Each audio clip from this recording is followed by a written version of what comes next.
So, greetings, nerdlings, and welcome back to That Nerd Mama Life. Today, got some totally cool stuff. Kind of wanted to do a weird holiday of the day. And so today happens to be National Pecan Day. Kind of funny. Fun fact about pecans.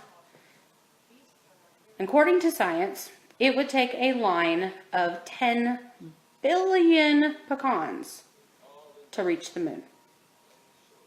And astronauts took pecans with them to space twice to the moon. I thought that was pretty cool. I love pecans, or pecans. There's a debate as to how exactly to correctly pronounce it. But down here in the South, we call them pecans. Speaking of nutty, nerd news for today. My husband was scrolling through his Facebook today, and he follows a military page. Well, apparently, the CDC just reviewed a survey conducted from 2013 to 2017 and found that U.S. military consumes more alcohol than any other industry. Are we really mind blown by this? According to the study, they polled 27,000 people across 25 different industries. The military was number one with 130 days per year of daily consumption of alcohol. Coal miners came in number 2 at 112. Construction workers came in at number 3 with 106. On the opposite end of the spectrum, healthcare providers and social assistants were at the bottom with only 68 days a year. Are we really shocked that the military has the highest number of consumption of alcohol? Think about this. They have probably one of the most stressful jobs on the planet. If you had a job that was that stressful, wouldn't you want to come home and crack open a beer or drink a glass of wine? I'm pretty sure all of us civilians have done this, and our jobs aren't nearly as stressful as our military. So huge shout out to our military. Another nutty news for today.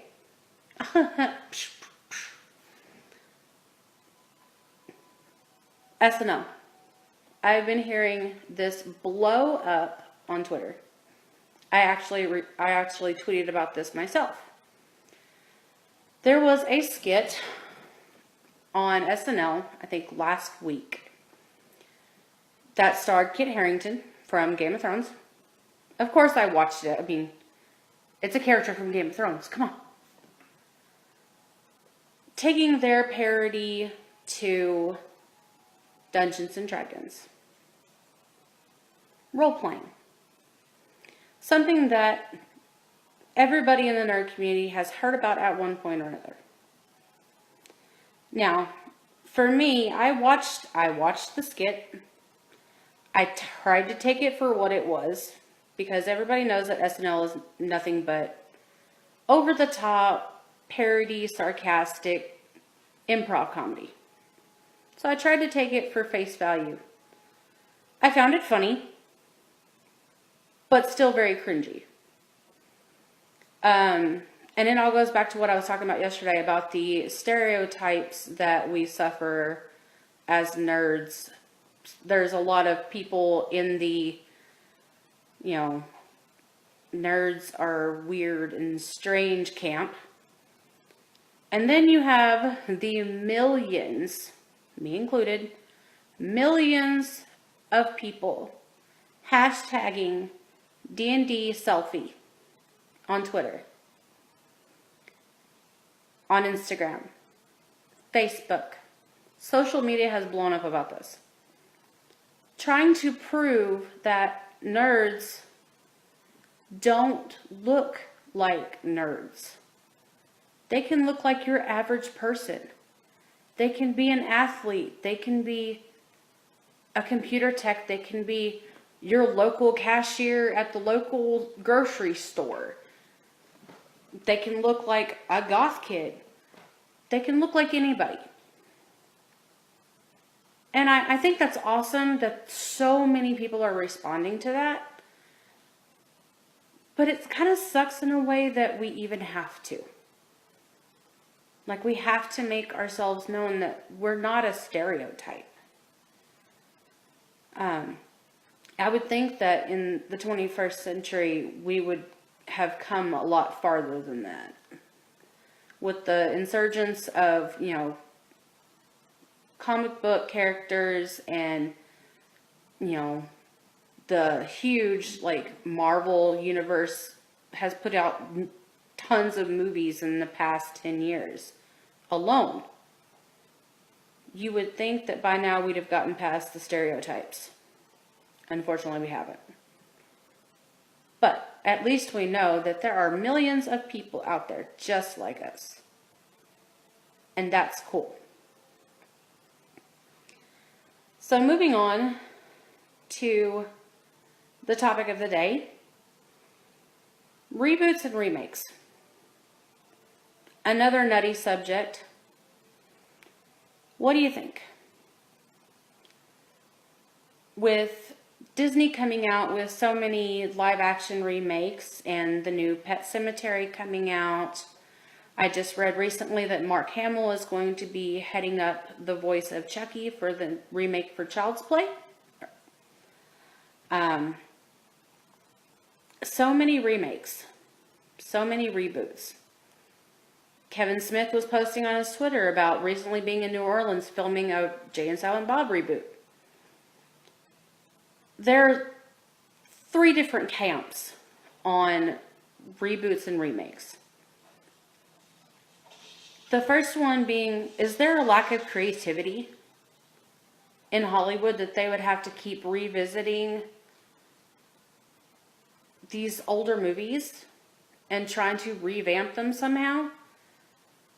I mean, has the creative juices just stopped flowing completely? Another camp is Hollywood just trying to cash in? Considering that the whole trend right now is taking something that's vintage or old school and cashing in on the CGI, the new effects, just to draw people. Or is it just trying to introduce a new generation to things that us older people loved when we were younger? Is it a way to bring our kids to something that we loved? Kind of as a passing down of things that we enjoyed. I'm a little bit of every camp. There are some remakes or reboots that I'm like, really? Did they really have to mess with that one? They should have just left it alone.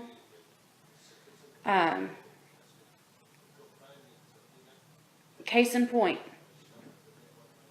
the live remake of Cinderella. How many times have we heard Cinderella? How many different ways have we seen the Cinderella story? But the live action remake, I watched it and honestly, I was like, they should have just left it alone. Because I know they tried to take it up level. I get it. They're trying to take it up to the next level and use a familiar story to grab more viewers, a bigger audience, a new audience. But think it through. Are you improving on it? Are you bringing a new twist to it? I do think that there is a little bit of cashing in. I do think so. Because people see what's been most popular over the past, years. And they're like, hey, let's grab the older generation and the newer generation. We already know it works. Let's just keep it going. Let's just keep producing these movies until we can't, get any flavor out of them. It's like chewing a piece of gum. I mean, you chew it and you chew it and you chew it until it loses all its flavor, and then you keep chewing it some more until you can spit it out. But I also think in some cases it is just trying to produce a product that people can pass down. Case in point, Star Wars. Did they have to make the newest 3 movies? Did they have to make the sequels to the original 3? No, they didn't. But people like me, who grew up with the originals, who saw the prequels in the theaters, can now take my child to the theater and experience the excitement and the enjoyment with them.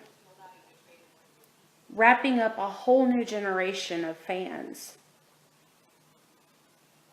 I think that's amazing.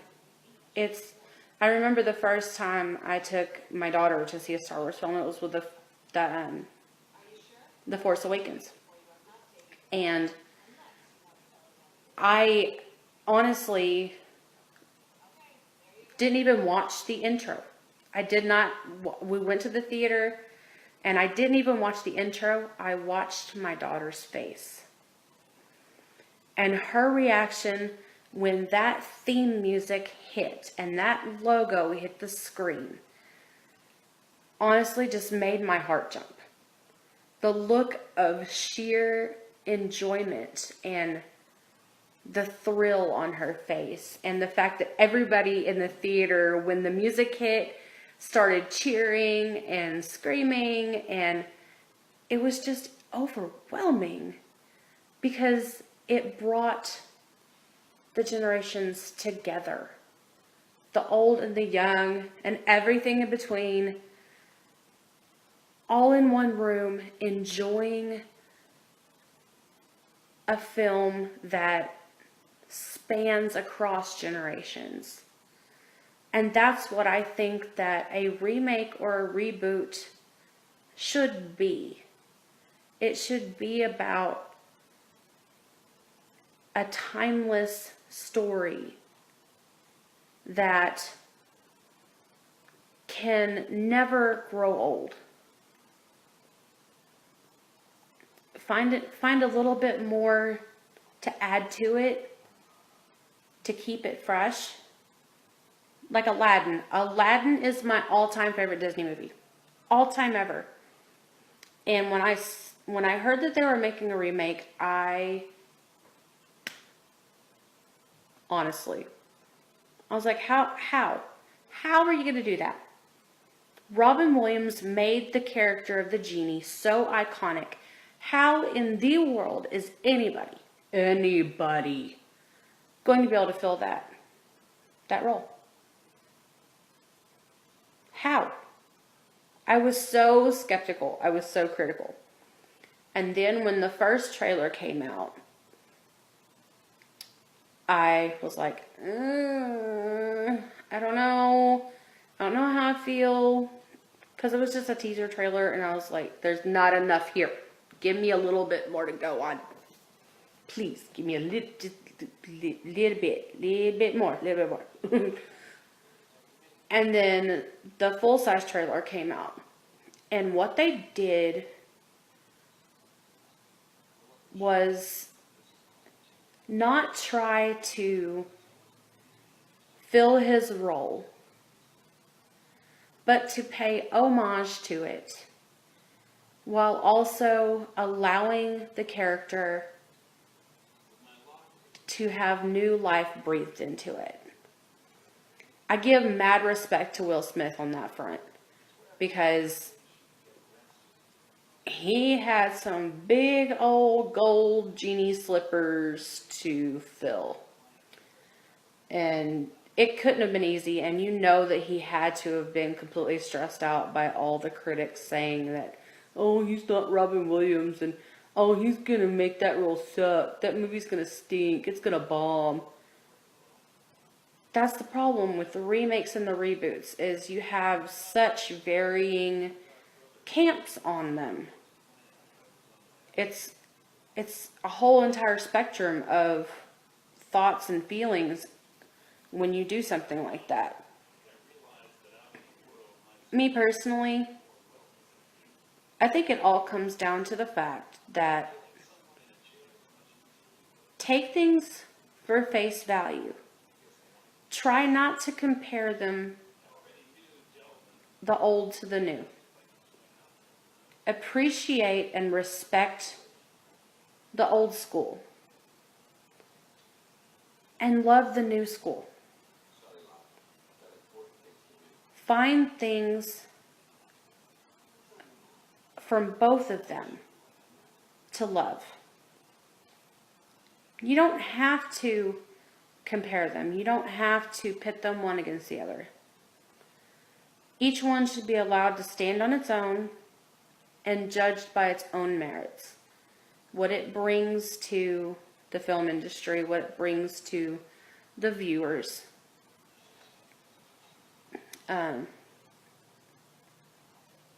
Just enjoy them. Just enjoy them.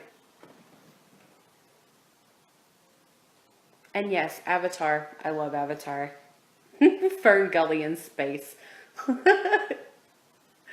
My name is Batty Coda. Now you want, now, okay, Allie, now I've got to go watch Fern Gully. Thank you.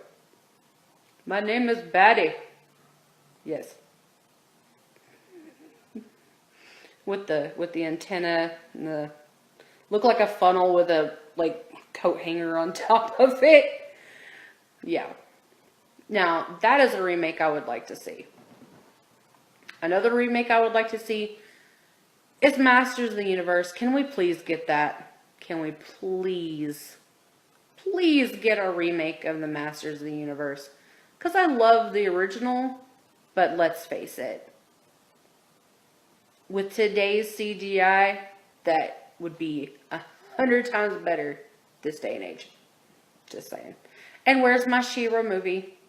He-Man got his. Where's She-Ra's? I would love to see somebody make a movie out of She-Ra. Worst remake I've ever seen advertised, and I will never see the full movie, Gem and the Holograms. They destroyed that movie. I'm just saying. I grew up on the cartoon. I saw the trailer for the movie and wanted to vomit. It hurt me. It hurts us precious. But you got to take everything for face value. They remade it and tried to make it fit in with the younger generation, and that's cool. If the younger generation loves it, then it's a great film. Not everybody's going to love everything. That's just the way the entertainment world works. But the whole purpose of any movie, any TV show, is just for the viewers to enjoy. Something to get into, create a passion or a fandom out of, take themselves out of their lives, And that's all that it needs to be. Pure entertainment. That's right. And yes, Black Cauldron. That would be an amazing live action. Crunchies and crunchies. Yes. I would love to see a CGI Gurgi. I'm just saying. Well, guys, that's all I've got for you today, nerdlings. Please don't forget to like, share, and comment. And please make sure to check out my other social media. There's usually stuff that I post throughout the day whenever I feel inspired. As always, stay nerdy, and I shall see you guys tomorrow. You have a good night.